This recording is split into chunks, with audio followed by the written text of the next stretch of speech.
Now that we have checked the conditions, we will begin the process of computing our test statistic in order to obtain a p-value and make a conclusion.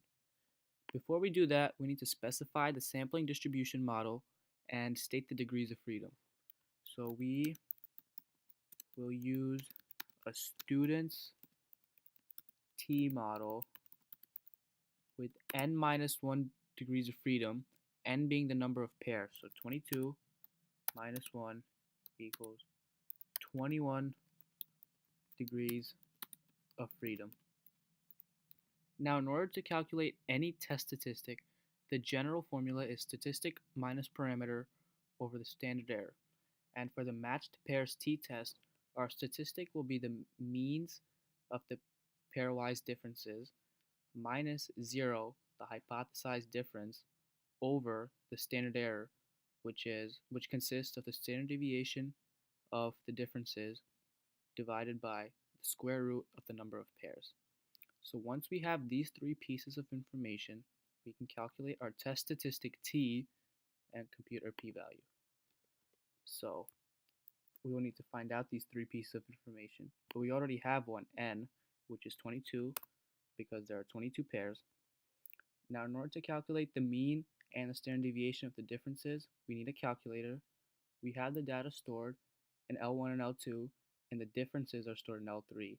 And it's the differences that we're interested about. So we're going to go to stat, turn it on, go to stat, calc, one variable stats, and we're going to read from L3 because that's where the differences are stored. So we have the mean is 1, and the standard deviation is 3.586. 3.586. So we're going to take these three, plug them into the formula to calculate t.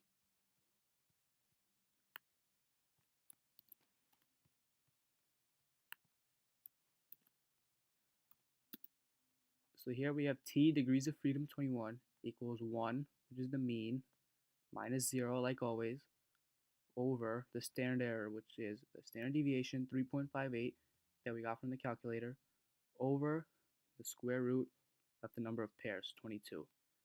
Now, in order to actually calculate t, we need to go to stat, tests, and t-test, because the matched pairs t-test is essentially a one-sample t-test applied to the differences.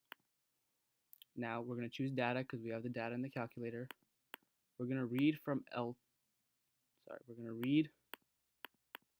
L3 because that's where our differences are.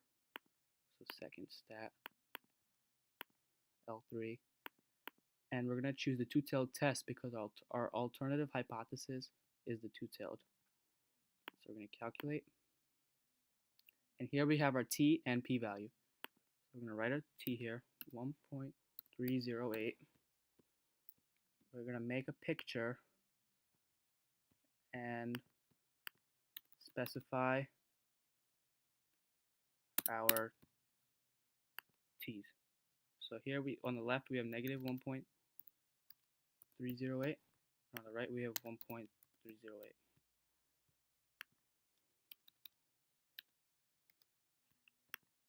Now that we have a p-value and our t's, it's time to make a conclusion. Generally, in our conclusion, we state the p-value and make our decision on whether to reject or fail to reject our null hypothesis, and this depends on the p-value. Generally, the lower the p-value is, the stronger the evidence against the null. The higher the p-value, the weaker the evidence against the null, which would lead us to fail to reject. In our example, we have an alpha level of 0.05. An alpha level is a threshold in which we can either reject if our p-value falls below the alpha level, or fail to reject if our p-value is greater than the alpha level. So in our example, with a p-value of 0.205 greater than the alpha level of 0.05, I fail to reject. I fail to reject because the p-value is greater than alpha. So I fail to reject the null hypothesis. So we made our decision about the null hypothesis.